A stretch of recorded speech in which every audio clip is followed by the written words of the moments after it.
Hello students, welcome back to my channel maths world. Thank you for the last video जो आपने मेरे को support दिया and hope कि आगे भी आप मुझे ऐसे ही सपोर्ट देते रहेंगे। तो आज जो हम टॉपिक स्टार्ट कर रहे हैं उसका नाम है डिफरेंशियल कैलकुलस, मतलब डिफरेंशियल के बारे में पढ़ेंगे और आगे इसकी एप्लीकेशंस के बारे में पढ़ेंगे। फर्स्ट भी क्वेश्चन होता है कि डिफरेंशियल कैलकुलस का यूज कहाँ पर होगा, कैसे होगा। तो मैं आपको एक सिचुएशन भी बता रही हूँ। मान लीजिए मैं कोई बिजनेसमैन हूँ और मेरे को प्रॉफिट कमाना है किसी भी अपने प्रोडक्ट के ऊपर, तो उसका क्या फॉर्मूला है, लाइक एसपी माइनस सीपी। और ये यूजुअली अगर एक नंबर्स में वैल्यू होती है कि एसपी की वैल्यू 10,000 है, सीपी की वैल्यू 1000 है, तो आप लोग इजीली माइनस करके प्रॉफिट निकाल लेते हैं कि इतना सेलिंग प्राइस रखेंगे, इतना हम कॉस्ट प्राइस रखेंगे तो हमारा इतना प्रॉफिट बनेगा।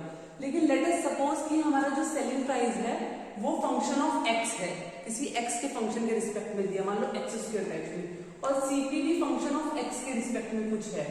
तो हमें फिर प्रॉफिट देखना है कि कौन सी एक्स की वैल्यू पे मुझे प्रॉफिट मिलेगा और कौन सी एक्स की वैल्यू पे मुझे लॉस मिलेगा। तो उसको जानने के लिए हमें डेरिवेशन का या डिफरेंशियल का यूज करना पड़ेगा वहां पे। इस टॉपिक के लिए सबसे पहले आपको जो चीज चाहिए वो है उसके फंक्शंस और उसके डेरिवेटिव्स। हम वो पढ़ लेते हैं पहले। लाइक EX जो ऐसा फंक्शन है जिसको कोई भी चेंज नहीं मिलता डेरिवेटिव होने पर। लाइक EX ऐसा है, मान लीजिए एग्जांपल की तरह मैं बोलूं, EX एक ऐसा स्टूडेंट है जिसको कुछ भी कह लो, कुछ भी बोल लो, कोई फर्क नहीं पड़ेगा, वो EX का EX ही रहेगा। और कुछ फंक्शंस ऐसे हैं जिनका डेरिवेटिव करते वक्त वो थोड़ा सा अपना जो बिहेवियर है वो चेंज करते हैं। लाइक एग्जांपल, sin x जो फंक्शन है वो चेंज होके cos x में आ जाता है, cos x जो फंक्शन है वो चेंज होके माइनस का sin x हो जाता है, tan x जो फंक्शन है वो sec स्क्वायर हो जाता है, cot x का फंक्शन जो है वो कोसिकेंट स्क्वायर x हो जाता है, सेकेंड x जो फंक्शन है वो सेकेंड x tan x हो जाता है, और सेकेंड x जो फंक्शन है वो minus of cosecant x cot x हो जाता है। ये जो फॉर्मूलेज हैं वो आपको याद भी करने पड़ सकते हैं, या मैं कहूंगी कि आप जैसे जैसे प्रैक्टिस करेंगे, जैसे जैसे आप क्वेश्चंस की प्रैक्टिस करेंगे, आपको ऑटोमेटिकली ये याद होने लग जाएंगे। तो आपको ये याद ऐसा नहीं कि आपको एक बार बैठ के इनको रट्टा मार के याद करना है। आप जैसे प्रैक्टिस में आप उन क्वेश्चंस को लाओगे, आप पहले शुरू में हो सकता है आप लिख के सामने रखो, फिर यूज करो, और जैसे जैसे आप अपना यूज बढ़ाओगे, इसका प्रैक्टिस करोगे, तो आपको ये फॉर्मुलेज अपने आप ऑटोमेटिकली याद होने लगेंगे। एक जो बेसिक सा फंक्शन होता है x की पावर n टाइप का, उसका जो डेरिवेटिव होता है वो ये जो n पावर है ये नीचे आ जाती है, और x की जो पावर है जो पहले n थी वो n से कम होके 1 आ जाती है। और अगर हम प्रोडक्ट रूल की बात करें u इंटू वी, यानी u भी एक फंक्शन है किसी x का, लेट अस सपोज, और v भी एक फंक्शन है x का, तो u इंटू वी दो फंक्शंस हैं जो प्रोडक्ट फॉर्म में है, तो हम वहां डेरिवेटिव कैसे करेंगे। तो हम इसके लिए एक फॉर्मूला लेके चलते हैं। पहले हम फर्स्ट फंक्शन u का डेरिवेटिव करेंगे, v को हम ऐसा का ऐसा रखेंगे जैसा वो है, प्लस u को ऐसा ही रखेंगे, v का डेरिवेटिव करेंगे।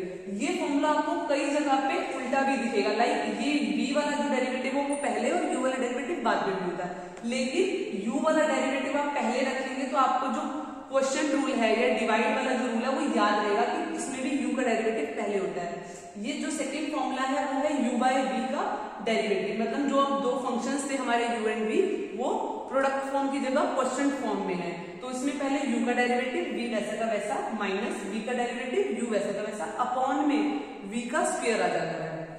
इन सारी चीजों का कैसे यूज करेंगे वो मैं आपको भी करवा देती हूँ। इसके बाद आता है cx मतलब ये जो c है ये कांस्टेंट फंक्शन है और उसके साथ मल्टीप्लाई में x का फंक्शन लिखा है। ये फंक्शन x जो वो मल्टीप्लाई या डिवाइड दोनों में हो सकता है। इस टाइप के जो क्वेश्चंस होते हैं उसमें जो c है वो वैसा का वैसा रहता है, और उसके आगे जो आपको x दिया है या x की कोई पावर दी है हम सिर्फ उसका डेरिवेटिव करेंगे। लेकिन इस केस में x है तो इसका डेरिवेटिव 1 हो जाएगा और c आ जाएगा। लेकिन अगर जो कांस्टेंट फंक्शन है वो अकेला प्लस या माइनस में होगा, लाइक 2x प्लस 3 है, तो ये प्लस का 3 कांस्टेंट है, ये एडिशन या सब्ट्रैक्शन में है। जब इसका डेरिवेटिव हम करेंगे तो ये कांस्टेंट यहाँ पे 0 हो जाएगा। इसके बाद आता है चेन रूल, मतलब एक f ऑफ x एक फंक्शन है, वो किस टाइप का है, f ऑफ gx, मतलब दो फंक्शन के कॉम्बिनेशन में है। तो जब हम इसे डेरिवेटिव करेंगे तो f डैश x आ जाएगा, और इसको हम करेंगे पहले जो फंक्शन आगे दिया उसका डेरिवेटिव, और उसके साथ जो आगे फंक्शन है वो पहले तो वैसा ही रहेगा, बाद में प्रोडक्ट में जाकर हम उस अंदर वाले फंक्शन का भी डेरिवेटिव कर देंगे। इसको हम बोलते हैं चेन रूल। अब आइए हम देखते हैं कि ये जो हमने फंक्शंस और उसके डेरिवेटिव सीखे हैं इनको हमें यूज कैसे करना है, इनको हमें अप्लाई कैसे करना है। इसके लिए मैं आपको थोड़े से क्वेश्चंस लिखे हैं, like find dy by dx, in functions का हमें डेरिवेटिव निकालना है। अब हमें ये फॉर्मूलेज याद है उसके आगे प्रोसेस करते हैं, या हम इन्हें सामने रखते हुए कैसे यूज करेंगे। Like y is equals to x की पावर 10 है, ये फंक्शन बिल्कुल ऐसा ही दिख रहा है जैसे x की पावर n वाला फंक्शन दिख रहा था। तो हमें यहाँ पे पहले लिखना क्या है, डिफरेंशिएट यानी स्मॉल फॉर्म में DIFF विद रिस्पेक्ट टू। अब यहाँ पे क्वेश्चन उठता है कि मैं y वाले फंक्शन को, ये y जो है वो x का फंक्शन है और ये x भी y का फंक्शन है, लेकिन हमें किसके रिस्पेक्ट में डेरिवेटिव करना है, y का x के रिस्पेक्ट में। तो differentiate with respect to x यहाँ पे हम लिखेंगे। ये मेंशन करना जरूरी है कि आप किस रिस्पेक्ट में चेंज कर रहे हैं उसमें। तो ये फंक्शन बन जाएगा dy बाय dx। ओके, अब ये x की पावर 10 है, इसको हम यही समझेंगे कि x की पावर n है, तो ये n जो है वो नीचे आ जाएगा, यानी ये 10 जो है वो नीचे आ गई पावर, और x की पावर जो ऊपर थी 10 वो एक कम हो गई है, लाइक 10 माइनस 1। तो नेक्स्ट स्टेप में हम इसको लिख सकते हैं x की पावर 9 और साथ में मल्टीप्लाई में आ गया 10। होप आपको ये क्वेश्चन समझ में आया होगा। अगला है, हम इसी की तरह एक और लिख लेते हैं, y is equals to x की पावर 15। ये फंक्शन हम कैसे सॉल्व करेंगे, तो अब मैं दोबारा से सारे क्वेश्चंस में differentiate with respect to x नहीं लिख रही हूँ, आपको ये हर क्वेश्चन में लिखना है। ये आ जाएगा dy बाय dx, और हम इसको ऐसे भी लिखते हैं, y के ऊपर हम एक छोटा सा डैश लगा देंगे, ये भी डेरिवेटिव रिप्रेजेंट करने का तरीका है। तो x की पावर 15 का डेरिवेटिव क्या हो जाएगा, 15 नीचे आया n की तरह, और x की जो पावर है वो एक कम हो गई, यानी यहाँ पे आ गई डायरेक्टली 14। ऐसे ही आप x की बहुत सारी पावर्स के लिए इस क्वेश्चन को सॉल्व करके देख सकते हो। इसके बाद है x की पावर रूट, यानी इसको बोल सकते हैं हम x की पावर हाफ, ठीक है। तो इसका dy बाय dx करेंगे तो क्या चेंज आएगा, ये जो हाफ है वो पहले नीचे आया और x की पावर हो गई हाफ माइनस 1। जैसे आपने हाफ माइनस 1 किया, ये माइनस ऑफ हाफ हो गया, तो माइनस ऑफ हाफ को आप ऐसे भी लिख सकते हैं, x की पावर माइनस ऑफ हाफ, या फिर आप इसको लिख सकते हैं नीचे भी आ गया और रूट लगा दिया, तो 1/2 रूट x, ये भी आप इसको लिख सकते हैं। इसके बाद मैं आपको थोड़ा सा एग्जांपल देती हूँ चेन रूल का। लाइक cos x का डेरिवेटिव तो मैंने डायरेक्टली लिखा था माइनस ऑफ साइन x, लेकिन यहाँ cos x सीधा नहीं देकर आपको cos x की पावर दी हुई है, तो इस क्वेश्चन को हम समझेंगे cos x की जो पावर है वो 4 है, और अब हम इसे चेन रूल से करेंगे। मतलब पहली बारी में तो हम इस पूरे फंक्शन को x की तरह एज्यूम करेंगे, लाइक x की पावर 4 है, और फिर बाद में जहां वो x की जगह cos x है वो फंक्शन आगे आ जाएगा, लाइक जैसे मैंने आपको यहाँ समझाया था। पहले फंक्शन है f है, फिर फंक्शन g है, तो इसके लिए हम करेंगे dy बाय dx, और इसको पूरे को जब हमने x माना तो क्या होगा, नीचे 4 पावर नीचे आएगी, जैसे हम इसमें कर रहे थे, 4 आया नीचे और cos x की पावर हो गई एक कम। ये वाला फंक्शन अभी वैसा का वैसा है, क्यों, जब मैंने f का डेरिवेटिव किया था तो gx वैसा का वैसा था दिया। अभी इस केस में जो f है यानी वो पावर का डेरिवेटिव हो रहा है, तो पावर का डेरिवेटिव हुआ 4 नीचे, cos x वैसा का वैसा, और पावर लग गई 3, और अगले में अब हम cos x का डेरिवेटिव करेंगे तो यहाँ लिखेंगे माइनस ऑफ साइन x, और इसको भी हम मल्टीप्लाई के साइन में लिखेंगे। ये हो गया 4 cos क्यूब x, और माइनस का साइन हम डायरेक्टली बाहर लिख देंगे साइन x, ठीक है। इसके अलावा हम नेक्स्ट स्टेप में करते हैं, अब यहाँ पे भी सेम क्वेश्चन है साइन x की पावर 5। ये क्वेश्चन मैं आप लोगों के लिए छोड़ रही हूँ, आप कमेंट बॉक्स में इसका आंसर बताएंगे। जैसे हमने cos x की पावर 4 का किया, सेम आपको sin x की पावर 5 का करना है, सेम बिल्कुल रूल इसकी तरह लगाएंगे और कमेंट बॉक्स में इसका आंसर बताएंगे। हम नेक्स्ट क्लास में मैं आपको इसका आंसर बताऊंगी, फिर देखते हैं कितने लोगों का ठीक है और कितनों का गलत है। अगले क्वेश्चन पे चलते हैं, इसमें हमें डेरिवेटिव करना है y का 2x प्लस 5 की पावर 2। अब कुछ बच्चे इस क्वेश्चन को क्या करते हैं, पहले जो होल स्क्वायर है वो पूरा ओपन करके इसको ऐसे कुछ फॉर्म में बना लेते हैं और फिर हर स्टेप का डेरिवेटिव करते हैं, लेकिन वो थोड़ा लेंथी और थोड़ा बड़ा हो जाता है। लेकिन हम क्या करेंगे, dy बाय dx, और इसको चेन रूल समझ के करेंगे। ये जो पूरा आपका लिखा है फंक्शन, उस पूरे फंक्शन को x एज्यूम करो, x की पावर कैसी है 2 है, तो हम पहले पावर का कर रहे हैं, पावर के हिसाब से 2 नीचे आया, और जो ब्रैकेट में लिखा है वैसा का वैसा, और पावर एक कम हो गई यानी 1 हो गई। अब हम मल्टीप्लाई का साइन लगा के डॉट की तरह, और आगे इस 2x की प्लस 5 का डेरिवेटिव अब यहाँ करेंगे, जिसमें 2x ये उसी फॉर्म में है जैसे आपका cx था, तो cx में c को कुछ नहीं होता मल्टीप्लाई और डिवाइड में, तो 2 वैसा का वैसा रहेगा, और x की पावर 1 का डेरिवेटिव 1, और x की पावर 0, ये कितना आ गया 1 आ गया। तो ये आप ध्यान रखेंगे, इसे यहाँ पे यूज हो रहा है। और जब भी कांस्टेंट प्लस में या माइनस में होगा तो आपको क्या करना है 0 लिख देना है। तो ये अगले क्वेश्चन में ये 2 और प्लस 0 कुछ भी नहीं, 2 रह गया, तो 4 और 2x प्लस 5। आप चाहें अगर आपको इजी लगे तो पहले आप इस होल स्क्वायर को ओपन करके 4x स्क्वायर प्लस वो पूरा फॉर्मूला लगा के फिर आप इसकी वैल्यू निकाल सकते हैं। उसके लिए उसकी तरह क्वेश्चन ये है, like dy by dx 4x square plus 15x plus 6। 4x में जो 4 है वो कांस्टेंट है, वैसा का वैसा रहा। x का स्क्वायर, अब तो आपको इजी लग गया फटाफट, तो 2 नीचे आया और x की पावर कम हो गई, यानी 2x प्लस कांस्टेंट 15 और x की पावर 1 का डेरिवेटिव अब हमें याद हो गया है, ये वो 1 होता है, और ये प्लस का 6 कांस्टेंट है, तो ये हो गया 8x प्लस 15। ओके, अब ये जो मैंने रूट एक्स का एक आपको क्वेश्चन कराया था उसी से सिमिलर आपको एक और क्वेश्चन है y is equals to root sine x. ये भी आप कमेंट बॉक्स में आंसर करेंगे, इसका आंसर मैं आपको नेक्स्ट क्लास में बताऊंगी क्या आएगा। इसी की तरह और क्वेश्चन हम अभी डिस्कस करते हैं।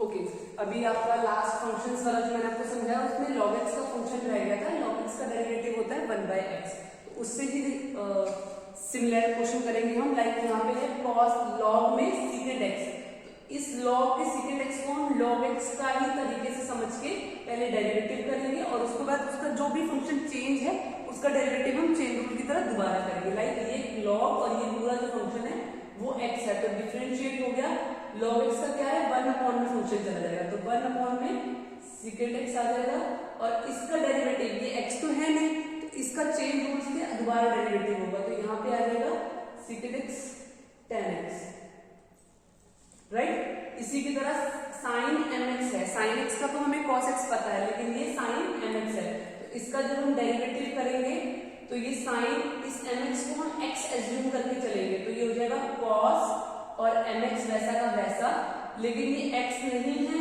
mx है, इसका चेन रूल से mx सेम जैसे कांस्टेंट इनटू x होता है उसी की तरह mx का करेंगे, तो यहाँ पे सिर्फ आ जाएगा m, जिसको हम ऐसे लिख सकते हैं m आगे और cos का mx, राइट। अब ये भी क्वेश्चन है, इसमें है secant, लेकिन x की जगह पे आपको रूट x दिया है, तो आप जब इसका डिफरेंशिएट करेंगे तो ये आ जाएगा secant similar tan root x, और अब रूट x का डेरिवेटिव आपने ऑलरेडी कर लिया है 1 बाय 2 रूट x। अभी हमने रूट x का जो डेरिवेटिव किया था वो मैंने डायरेक्टली यहाँ पे पुट कर दिया है, वरना आप रूट x का दोबारा से स्टेप्स करोगे तो आपको ये आंसर आएगा।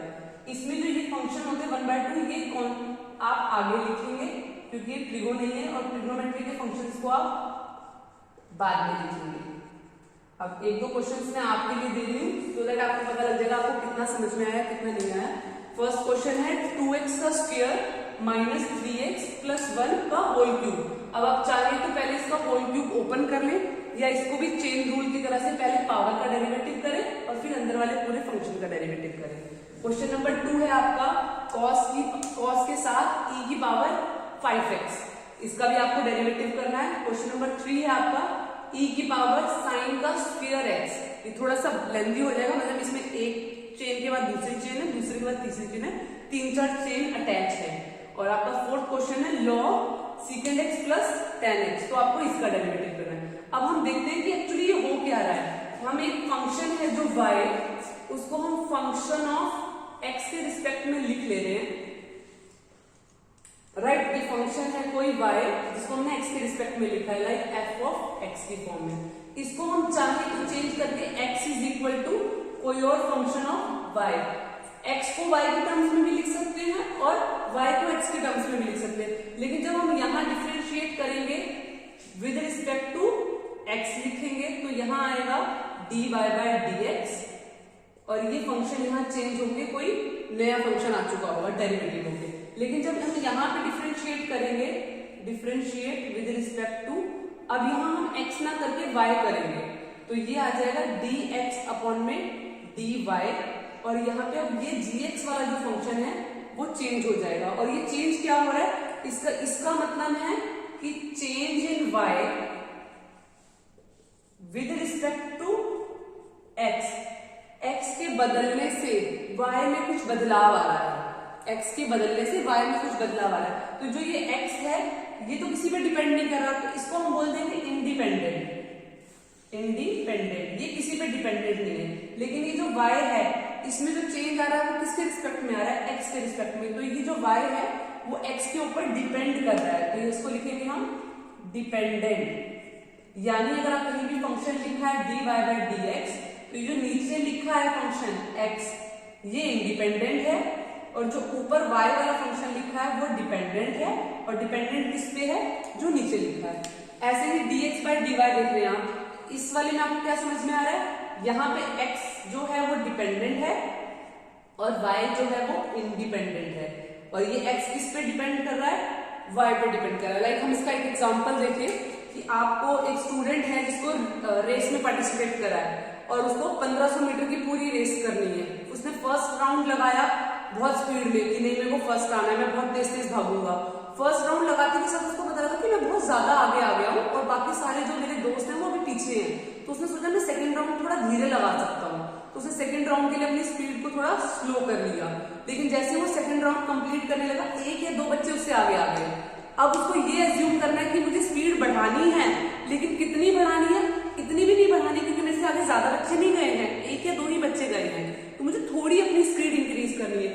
तो अगर वो एज्यूम करके अपना जो रेस है उससे पहले ही वो अपनी स्पीड को अगर टाइम के रिस्पेक्ट में एक फंक्शन बना लेता कि मुझे इतने टाइम में अपना जो रेस कंप्लीट करनी है और मुझे इस स्पीड से पूरा स्ट्रेटजी बना लेता, तो क्या करता, वो अपने स्पीड को एक फंक्शन मान लेता y, जो कि किसके रिस्पेक्ट में होता, टाइम t के रिस्पेक्ट में। लाइक एज्यूम करने के लिए मैं बोल दूं कि y वाला फंक्शन होता t का स्क्वायर, तो फिर वो उसका डेरिवेटिव करता विद रिस्पेक्ट टू टाइम, यानी उसकी स्पीड में कितना चेंज आया है। तो t का डेरिवेटिव हो गया आपका, t स्क्वायर का डेरिवेटिव हो गया आपका 2t।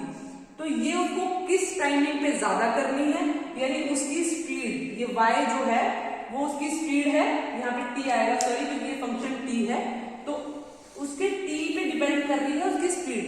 तो कौन से टाइम पे उसको स्पीड अपनी इंक्रीज करनी है, कौन से टाइम पे उसको जो स्पीड है वो डिक्रीज करनी है, और वो भी कितनी करनी है, सो दैट वो 2t है।